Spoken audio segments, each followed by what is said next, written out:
छठ पूजा मुख्य तौर से बिहार में मनाई जाती है, लेकिन अब छठ का पर्व देश के अलग अलग कोनों में भी मनाया जा रहा है।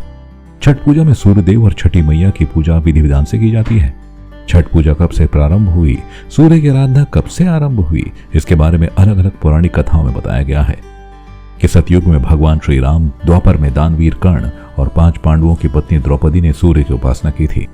छठी मैया की पूजा से जुड़ी एक कथा राजा प्रियविंद की भी है। कहा जाता है कि उन्होंने ही सबसे पहले छठी मैया की पूजा की थी।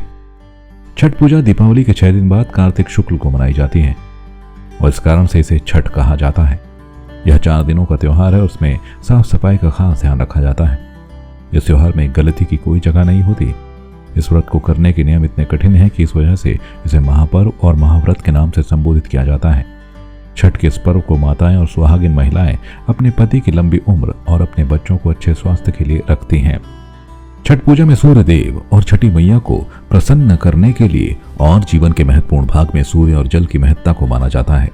छठ पूजा में मां गंगा, यमुना या किसी भी पवित्र नदी या तालाब के किनारे भगवान सूर्य की आराधना की जाती है। 4 दिनों तक चलने वाले छठ की शुरुआत नहाय खाए के साथ होती है। दूसरे दिन खरना, तीसरे दिन डूबते सूर्य को अर्घ्य और चौथे दिन उगते सूर्य को अर्घ्य दिया जाता है। पूजा के तीसरे दिन इस दिन बांस की टोकरी में अर्घ्य का सूप सजाया जाता है। इस दिन व्रती अपने पूरे परिवार के साथ डूबते सूर्य को अर्घ्य देने घाट पर जाते हैं। इसे संध्या अर्घ्य भी कहा जाता है। संध्या अर्घ्य में बांस की टोकरी में फल फूल, ठेकुआ, चावल के लड्डू, गन्ना, मूली और कंदमूल रखकर सूर्य को जल अर्पित किया जाता है। छठ पूजा पर महिलाएं अपनी संतान की लंबी आयु, अच्छी सेहत और सुख समृद्धि के लिए 36 घंटे का कठोर निर्जला व्रत रखती हैं। संवाद 365 के लिए चांदनी कुनियाल की रिपोर्ट।